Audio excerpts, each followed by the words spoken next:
Okay, this is the second test flight and review of the LX 70mm F-22 from Skyflight Hobbies. The first time I flew it, I had problems with my configuration, and I had fixed it, and now it's ready for its second test flight. This F-22 is 850mm wingspan, and it is 1230 millimeters in length.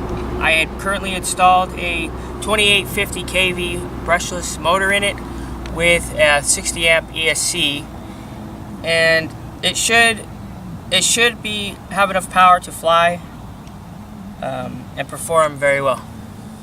So here we go.